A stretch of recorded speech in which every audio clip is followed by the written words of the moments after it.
Ndugu zangu, kwanza karibuni sana. Naitwa Bwana Bwechum JR ama landlord ama father house. Ndugu wapangaji, dada pale, kaka pale bodaboda, bwana bonge mdada hapa, wewe ni Mchaga, si mtu wa wapi? Karibu sana. Kipekee kwanza mimi niwakaribishe. Naitwa Father Bwechum JR, landlord, mwenye nyumba, father house. Sasa niwakaribishe na niwaalike sana. Mmepata nyumba ambayo haina shida. Wapangaji hapa wanakaa kwa starehe.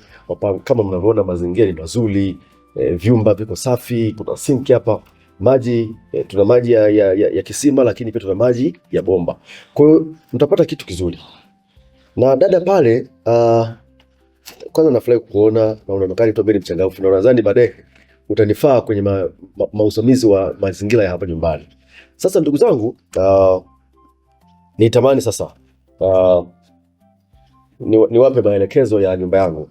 Kwanza nimeshapokea hela zenu, nimeshapokea na binti pale, lakini bodaboda una nizamu. Na mimi naongea, wewe umevaa element. Tutasumbua kwenye kodi baadaye, inaonekana hivi. Anyway, sasa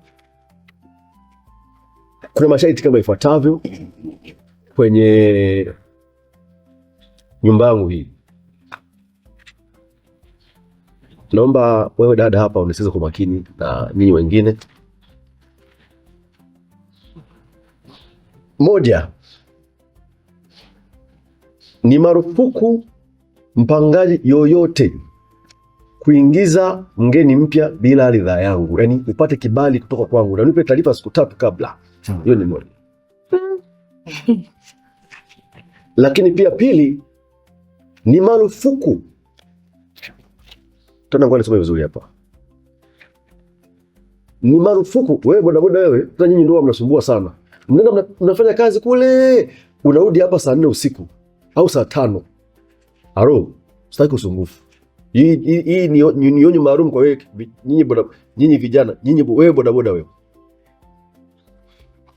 3, ni marufuku kupika chakula siku ya sikukuu, kuku, si nyama, si nini, bila mimi kuangalia mazingira ya hali ya hewa imekaaje.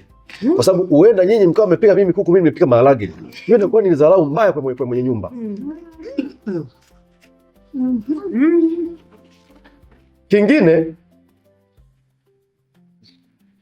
bahati nzuri wewe ndio umeingia hapo huko single. Ukitaka kuingia mchumba hapo nipe taarifa kwanza. Yaani ukitaka kuingiza bwana humu, unipe taarifa. Sio, umeelewa? Na wewe mwana mama hapa, wewe umeingia hapo huko single. Ukitaka kuvusha hapa nipe taarifa, mimi nimwangalie wewe anayeingia humu anahaza kwenye hii nyumba. Sio, umeelewa? Kwa sababu sio mnaingiza wachumba ambao hawaeleweki. Masharti ya mkataba hayo mzee. Tutaweza kweli? La muhimu. Swala la maji na umeme. Mnasikiza kwa makini. Maji na umeme. Maji itakuwa ni shilingi 15,000, umeme ni shilingi 15,000. Kwa jumla ni shilingi 30,000 kwa kila mtu mmoja. Na hii sio ombi. Na hii kama mjaanza kutumia, nadhani mnaona vyumba viko na bahati zote wote mmeingia siku moja hapa. Wote mtalipia bili ya maji na umeme kwanza, ndio wapatie funguo hapa. Na baada ya hapo kila mwezi kila mmoja nje na kodi yake alipe shilingi 30,000 ya maji na umeme. Taweza kweli? Mbona tena mikono? Mbona tena mikono imekuwa mingi tu? Wewe mama. Hebu sema. Mr. Landlord. So landlord. Bwechum JR, afu tunamaliza landlord. Mr. Bwechum JR, landlord. Mmiliki wa nyumba za wapangaji. Sawa. Lakini sasa mzee, samahani kidogo. Kwenye haya masharti yako kwa kweli, binafsi mimi naona, kwanza ninachokifahamu mimi, bili ya maji mpaka itoke ndio tunajua bili ya maji. Sahihi. Lakini umeme sasa hivi tunanunua kwa uniti, ndio maana wakaita kitu kinaitwa luku. Mimi ninachofahamu kupata kulipia bili ya maji mpaka bili itoke tujue kwamba tumetumia kiasi gani kwa mwezi huo, sio? Lakini pia umeme na wenyewe tunanunua uniti ngapi, na istoshe bili ikitoka ya maji tunaona sasa kwamba imetoka ni gharama kiasi gani, tunagawa kwa wapangaji tuko wangapi, ikiwemo na wewe mwenyewe mzee unatakiwa ulipie, kwa sababu maji tunatumia wote. Sasa unaposema tulipie shilingi 30,000 kwa kichwa kimoja, ukiangalia hapa tu kwa wapangaji zaidi ya 10, 300 hiyo. Sasa kama sio wizi huo mzee ni nini? Kijana, binti, yani mara ya kwanza tu umeingia leo unasema mimi ni mwizi? Wote nifumbua, wote nipanda kichwani. Ngoja.